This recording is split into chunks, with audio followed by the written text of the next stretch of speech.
Okay, നമുക്കിനി പഠിക്കാനുള്ളത് Mary Parker ഫൊല്ലറ്റ് ആണ്. അടുത്തൊരു അഡ്മിനിസ്ട്രേറ്റീവ് തിങ്കറാണ്. നമ്മൾ അഡ്മിനിസ്ട്രേറ്റീവ് തിയറിയിൽ ആദ്യത്തെ ഒരു ലേഡി തിങ്കറാണ് Mary Parker Follett. Mary Parker Follett was the first lady in the field of administrative theory. She was the first person to focus on the theory of individuals in the organisation. ഓർഗനൈസേഷനിൽ individual oriented ആയിട്ടുള്ള തിയറിയാണ് കൂടുതലും Follett focus ചെയ്തിട്ടുള്ളത്. Peter Drucker described her as a prophet of management. അപ്പം Peter Drucker ഫൊല്ലറ്റിനെ describe ചെയ്തിരിക്കുന്നത് എന്തായിട്ടാണ്? Prophet of management ആയിട്ടാണ്. While Warren Bennis observe that just about everything written today about leadership and organisation comes from Mary Parker Follett writing. അപ്പോൾ എന്താണ്, ഇന്ന് നമ്മൾ ലീഡർഷിപ്പിനെ കുറിച്ചിട്ടോ ഓർഗനൈസേഷനെ കുറിച്ചിട്ടോ എന്തെങ്കിലും ഇന്ന് എഴുതപ്പെട്ടിട്ടുണ്ടെങ്കിൽ അതെല്ലാം വന്നിട്ടുള്ളത് ഫൊല്ലറ്റിൻ്റെ റൈറ്റിങ്സിൽ നിന്നാണ്. ഇനി നമുക്ക് നോക്കാനുള്ളത് Follett on conflict in organisation. Conflict in organisation പ്രധാനപ്പെട്ട ഒരു പോർഷനാണ്. Organisation is a system which consist of group of people working together for the common objectives. Organisation എന്താണെന്ന് ഇവിടെ പറയുന്നുണ്ട്. ഓർഗനൈസേഷൻ എന്ന് പറയുന്നത് സിസ്റ്റമാണ്. അവിടെ കുറേയധികം ആൾക്കാർ ഒന്നിച്ച് ജോലി ചെയ്യുന്നു. എന്തിനു വേണ്ടിയിട്ടാണ്? ഓർഗനൈസേഷൻ്റെ കോമൺ ഒബ്ജക്റ്റീവ് നേടിയെടുക്കാൻ വേണ്ടിയിട്ടാണ്, അച്ചീവ് ചെയ്യാൻ വേണ്ടിയിട്ടാണ്. So whenever two or more people work together, it is quite natural that conflict arises. നമുക്കറിയാം, രണ്ടിൽ കൂടുതൽ വ്യക്തികൾ ഒന്നിച്ച് ജോലി ചെയ്യുകയാണെന്നുണ്ടെങ്കിൽ അവിടെ നമുക്ക് എന്ത് കാണാൻ സാധിക്കും? കോൺഫ്ലിക്റ്റ് കാണാൻ സാധിക്കും, അല്ലെ? തർക്കങ്ങൾ അവിടെ നമുക്ക് കാണാൻ സാധിക്കും. Sometimes such conflict might hamper the growth of organisation. നമുക്കറിയാം, ചില സമയത്ത് ഇങ്ങനെയുള്ള വഴക്കുകളും എതിരഭിപ്രായങ്ങളും ഒക്കെ ഓർഗനൈസേഷൻ്റെ വളർച്ചയെ ബാധിച്ചേക്കാം, മോശമായിട്ട് ബാധിച്ചേക്കാം. ആൻഡ് അറ്റ് അതർ ടൈംസ്, മറ്റ് ചില സമയങ്ങളിൽ it may even lead to organizational efficiency. ഈ പറയുന്ന കോൺഫ്ലിക്റ്റ് ഒരു ഓർഗനൈസേഷണൽ എഫിഷ്യൻസിയിലോട്ട് നയിച്ചേക്കാം, അല്ലെങ്കിൽ ഓർഗനൈസേഷൻ്റെ ഒരു ഗ്രോത്തിലേക്ക് അത് നയിച്ചേക്കാം, ഒരു വളർച്ചയിലോട്ട് അത് നയിച്ചേക്കാം. Follett says that organisation is a social system. Follett പറയുന്നതാണ് ഓർഗനൈസേഷൻ എന്താണ്? ഒരു സോഷ്യൽ സിസ്റ്റമാണ്. കാരണം അവിടെ എന്താണ്, മനുഷ്യനാണ് ജോലി ചെയ്യുന്നത്, അല്ലേ? അങ്ങനെ വരുമ്പോൾ അതെന്താണ്? ഒരു സോഷ്യൽ സിസ്റ്റമാണ്, സൊസൈറ്റിയിലുള്ള ഒരു സിസ്റ്റമാണ്. But not a cooperative social system. പക്ഷെ അതെന്തല്ല, ഒരു കോപ്പറേറ്റീവ് സോഷ്യൽ സിസ്റ്റം അല്ല. അതായത് എല്ലാവരും കോപ്പറേറ്റീവായിട്ട് എന്താണ് ഒന്നിച്ച് വർക്ക് ചെയ്യുന്ന ഒരു സ്ഥലമല്ല. അവിടെ എന്തുണ്ട്? കോൺഫ്ലിക്റ്റ് ഉണ്ട്. അവിടെ എന്തുണ്ട്? തർക്കങ്ങളുണ്ട്, എതിരഭിപ്രായങ്ങളുണ്ട്, ഡിഫറൻസസ് ഉണ്ട്. And hence conflict arises. അങ്ങനെയാണ് എന്തുണ്ടാകുന്നത്? കോൺഫ്ലിക്റ്റ് ഉണ്ടാകുന്നത്. She says that though conflict in an organization is problematic. അപ്പം ഫൊല്ലറ്റ് പറയുന്നുണ്ട്, കോൺഫ്ലിക്റ്റ് ഒരു ഓർഗനൈസേഷനിലെ കോൺഫ്ലിക്റ്റ് എന്ന് പറയുന്നത് എന്താണ്? പ്രോബ്ലമാറ്റിക് ആണ്. അത് പ്രശ്നങ്ങൾ ഉണ്ടാക്കും. It can have constructive purposes. പക്ഷേ നമുക്ക് ഈ ഒരു കോൺഫ്ലിക്റ്റിന് നമുക്ക് എങ്ങനെ ഉപയോഗിക്കാം? കൺസ്ട്രക്റ്റീവായിട്ട് നമുക്ക് ഉപയോഗിക്കാം. And thus suggest the idea of constructive conflict. അങ്ങനെ ഫൊല്ലറ്റ് മുന്നോട്ട് വയ്ക്കുന്ന ഒരു ആശയമാണ് എന്തെന്ന് പറയുന്നത്? കൺസ്ട്രക്റ്റീവ് കോൺഫ്ലിക്റ്റ് എന്ന് പറയുന്നത്. Conflict is not warfare. ഇവിടെ കോൺഫ്ലിക്റ്റ് എന്ന് ഉദ്ദേശിക്കുന്നത് ഒരു യുദ്ധമല്ല, ഒരു വാർഫെയർ അല്ല. But is only an appearance of difference. എന്താണ്? വിരുദ്ധാഭിപ്രായങ്ങൾ മാത്രമാണ്, അല്ലേ? ഒന്നിൽ കൂടുതൽ ആൾക്കാർ ഒരു ഓർഗനൈസേഷനിൽ ജോലി ചെയ്യുന്നുണ്ടെന്നുണ്ടെങ്കിൽ അവിടെ എന്തുണ്ടായിരിക്കും? വിരുദ്ധ അഭിപ്രായങ്ങൾ ഉണ്ടാവും. ആ അപ്പിയറൻസ് ഓഫ് ഡിഫറൻസിനെയാണ് ഇവിടെ എന്തെന്ന് പറയുന്നത്? കോൺഫ്ലിക്റ്റ് എന്ന് പറയുന്നത്.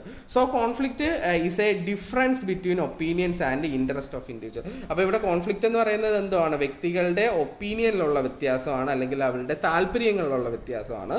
Such differences happen not only between the employer and the employees but it can also arise everywhere. അപ്പം ഈ പറയുന്ന എംപ്ലോയീസും എംപ്ലോയറും തമ്മിലുള്ള എന്താണ് താല്പര്യങ്ങളിലുള്ള വ്യത്യാസം മാത്രമല്ല, അല്ലെങ്കിൽ അവരുടെ ഇടയിലുള്ള ഒപ്പീനിയൻസിലുള്ള വ്യത്യാസം മാത്രമല്ല, ഓർഗനൈസേഷനിൽ എല്ലായിടത്തും നമുക്ക് എന്ത് കാണാൻ സാധിക്കും? ഈ പറയുന്ന കോൺഫ്ലിക്റ്റ് നമുക്ക് കാണാൻ സാധിക്കും. It is A common phenomena of all organisation. എല്ലാ ഓർഗനൈസേഷനിലും നമുക്ക് ഓർഗനൈസേഷൻ്റെ എല്ലാ ലെവലിലും നമുക്ക് എന്ത് കാണാൻ സാധിക്കും? ഈ പറയുന്ന കോൺഫ്ലിക്റ്റ് കാണാൻ സാധിക്കും. According to Follett, if conflict is to be constructive, we must consciously endeavor to find out a means of integration. അപ്പം എന്താണ് ഫൊല്ലറ്റ് പറയുന്നത്? എന്താണ് conflict?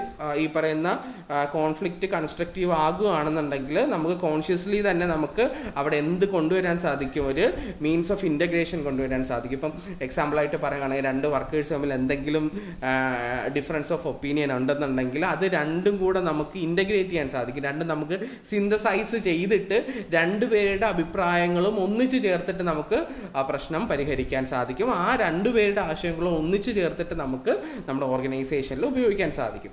It will happen not by fighting but by undertaking a joint exploration of differences and resolving it. അപ്പോൾ ഇവിടെ എന്തല്ല ആവശ്യം, ഒരു fighting അല്ല ആവശ്യം, പിന്നെ എന്താണ് ആവശ്യം, നമ്മൾ രണ്ടുപേരുടെയും ഡിഫറൻസസ് പൂർണ്ണമായിട്ട് മനസ്സിലാക്കുക, എന്നിട്ട് നമ്മളത് അതിൽ പരിഹാരം ഉണ്ടാക്കുക എന്നുള്ളതാണ്. To overcome conflict in a constructive way in an organisation, Follett has suggested 3 methods. അപ്പോൾ എന്താണ്, ഒരു കൺസ്ട്രക്റ്റീവ് രീതിയിൽ ഓർഗനൈസേഷനിൽ നമുക്ക് കോൺഫ്ലിക്റ്റ് ഓവർകം ചെയ്യണമെന്നുണ്ടെങ്കിൽ 3 മെത്തേഡ്സ് ഉണ്ടെന്നാണ് ഫൊല്ലറ്റ് പറയുന്നത്. ഒന്നാമത്തെ ഡോമിനേഷൻ, രണ്ടാമത്തത് കോംപ്രമൈസ്, മൂന്നാമത്തത് ഇൻ്റഗ്രേഷൻ. ഓക്കെ, നമുക്ക് ആദ്യം ഡോമിനേഷൻ പറയാം. ഇതെന്തൊക്കെയാണെന്ന് ഞാൻ പെട്ടെന്ന് പറഞ്ഞു. ഡോമിനേഷൻ എന്ന് പറഞ്ഞാൽ എന്താണ്, രണ്ടുപേര് തമ്മിൽ ഡിബേറ്റ് നടക്കുകയാണ്, അല്ലെങ്കിൽ വിരുദ്ധ അഭിപ്രായം ഉണ്ടെന്നുണ്ടെങ്കിൽ അവരെന്ത് ചെയ്യും, കൂടുതൽ ഡിബേറ്റിൽ ഏർപ്പെടും. ആ ഡിബേറ്റിൽ ആരാണോ വിജയിക്കുന്ന അവരുടെ ആശയം മാത്രം എടുക്കും, മറ്റേ ആൾ എന്ത് ചെയ്യും, തോൽവി സമ്മതിച്ചു പോകും. അങ്ങനെ നമുക്ക് ആ ഒരു പ്രശ്നത്തെ പരിഹരിക്കാം. രണ്ടാമതായിട്ട് പറയുന്ന കോംപ്രമൈസ്.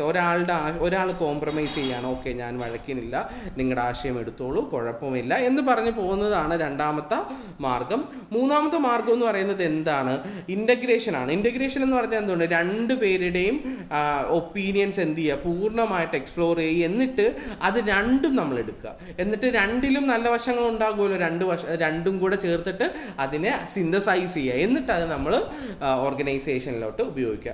ഈ 3 മാർഗങ്ങളിലൂടെ നമുക്ക് കോൺഫ്ലിക്റ്റ് നമുക്ക് ഓവർകം ചെയ്യാൻ സാധിക്കും. ഇനി ഡീറ്റെയിൽ ആയിട്ട് നമുക്ക് നോക്കാം. ഓക്കെ, അതിനെക്കുറിച്ചിട്ട് ഒരു ഐഡിയ കിട്ടിയല്ലോ. ഇനി എന്താണ് ഡോമിനേഷൻ, എന്താണ് പറയുന്നത്, as per this method conflict is resolved by way of domination. ഇവിടെ നമ്മൾ കോൺഫ്ലിക്റ്റ് റിസോൾവ് ചെയ്യുന്നത് എന്തിലൂടെയാണ്, ഡോമിനേഷനിലൂടെയാണ്. It is a winning situation of one side over the other. ഇവിടെ ഒരു സൈഡ് എന്താണ് വിജയിക്കും, മറ്റൊരു സൈഡ് എന്ത് ചെയ്യും, തോൽക്കും. Domination seems to be an easy way to overcome conflict. ഒരു കോൺഫ്ലിക്റ്റ് നമുക്ക് ഓവർകം ചെയ്യാൻ വേണ്ടിയിട്ട് നമുക്ക് ഉപയോഗിക്കാൻ പറ്റുന്ന ഒരു എളുപ്പ മാർഗ്ഗമാണെന്ന് പറയുന്നത് ഡോമിനേഷൻ എന്ന് പറയുന്നത്. However it is not a sustainable ഇതൊരിക്കലും സസ്റ്റൈനബിൾ ആയിട്ടുള്ള ഒന്നല്ല, ഇത് എന്നേക്കുമായിട്ടുള്ള ഒരു പരിഹാരമാണ് എന്ന് നമുക്ക് പറയാൻ പറ്റില്ല. As the person who has lost the argument would feel deprived and might enter into conflict with other. അപ്പം ഇതിൽ തോറ്റ ആൾക്ക് വിഷമം ഉണ്ടായേക്കാം അല്ലേ, അദ്ദേഹം വീണ്ടും മറ്റുള്ളവരുമായിട്ട് കോൺഫ്ലിക്റ്റിൽ പോകാൻ സാധ്യതയുണ്ട്, അദ്ദേഹത്തിൻ്റെ ആശയങ്ങൾ വീണ്ടും അദ്ദേഹം മുന്നോട്ട് വയ്ക്കാൻ സാധ്യതയുണ്ട്, അദ്ദേഹത്തിൻ്റെ എതിരഭിപ്രായത്തിനോട് യോജിച്ചു പോകാൻ താല്പര്യം ഉണ്ടാവില്ല, ഇത് വീണ്ടും വീണ്ടും ഇങ്ങനെ പുകഞ്ഞുകൊണ്ടേയിരിക്കും. When domination is adopted as a measure to overcome conflict, it is resolved only for the time being. അപ്പം നമ്മൾ ഈ പറയുന്ന ഡോമിനേഷൻ നമ്മൾ ഈ പറയുന്ന കോൺഫ്ലിക്റ്റ് ഓവർകം ചെയ്യാൻ വേണ്ടിയിട്ട് നമ്മൾ എടുക്കുകയാണെന്നുണ്ടെങ്കിൽ അത് ആ ഒരു സമയത്ത് മാത്രമേ നമുക്ക് ഒരു സമാധാനം തരുള്ളൂ. പിന്നീട് എന്താണ്, ഇൻ ദ ലോങ് റണ്ണിൽ ഇത് അൺറിസോൾവ്ഡ് ആയിട്ട് തന്നെ നിൽക്കും. It remains unresolved, might even lead to further confrontation. വീണ്ടും പ്രശ്നങ്ങൾ ഉണ്ടായിക്കൊണ്ടേയിരിക്കും. ഇനി നമുക്ക് നോക്കാനുള്ള കോംപ്രമൈസ് ആണ്. കോംപ്രമൈസും ഈ പറയുന്ന ഡോമിനേഷനും ഒക്കെ ഏകദേശം ഒരേപോലെ തന്നെയാണ്. A conflict is also resolved through compromise. ഈ ഒരു കോൺഫ്ലിക്റ്റ് നമ്മൾ റിസോൾവ് ചെയ്യുന്നത് കോംപ്രമൈസിലൂടെയാണ്. But according to Follett compromise is too temporary and futile. അപ്പം ഫൊല്ലറ്റ് പറയുന്നത് എന്താണ്, ഈ ഒരു കോംപ്രമൈസ് എന്ന് പറയുന്നത് ടു ടെമ്പററി ആണ്, കുറച്ച് കാലത്തേക്ക് മാത്രമേ നമുക്ക് ഉണ്ടാവുള്ളൂ. When compromise is undertaken over a conflict it might lead to a situation where one might win or lose. അപ്പോൾ കോംപ്രമൈസ് എന്ന് പറയുമ്പോഴും അവിടെ ഒരു വിജയവും തോൽവിയും ഉണ്ടായിരിക്കും. Through conflict might get resolved. It create suppression in individuals and suppressed individual will give up his desire to resolve the conflict. അപ്പോൾ എന്താണ് ഈ ഒരു കോംപ്രമൈസിലൂടെ നമ്മൾ എന്താണ് ചെയ്യുന്നത്, കോൺഫ്ലിക്റ്റ് മൈറ്റ് ഗെറ്റ് റിസോൾവ്ഡ്. ആ കോൺഫ്ലിക്റ്റ് നമുക്ക് എന്താണ് റിസോൾവ് ചെയ്തേക്കാം. അതുമൂലം എന്താണ് ഇവിടെ ഉണ്ടാകുന്നത്, it create suppression in individual. അപ്പോൾ ഒരാളുടെ ആശയം അദ്ദേഹം സപ്രസ് ചെയ്ത് പോവുകയാണ്, അല്ലെങ്കിൽ ഒരാളുടെ ആഗ്രഹം അദ്ദേഹം വേണ്ടാന്ന് വെക്കുകയാണ് ചെയ്യുന്നത്.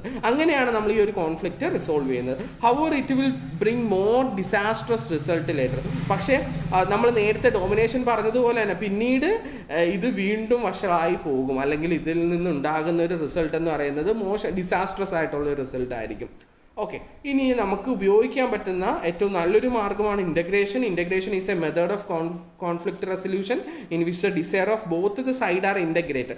രണ്ടുപേരുടെ സൈഡ് നമ്മൾ എന്ത് ചെയ്യുന്നു, ഇൻ്റഗ്രേറ്റ് ചെയ്യുന്നു, സിന്തസൈസ് ചെയ്യുന്നു. This is a positive method to resolve a conflict. ഒരു കോൺഫ്ലിക്റ്റ് റിസോൾവ് ചെയ്യാനുള്ള ഒരു പോസിറ്റീവ് ആയിട്ടുള്ള മെത്തേഡ് ആണെന്ന് പറയുന്നത് ഇൻ്റഗ്രേഷൻ എന്ന് പറയുന്നത്.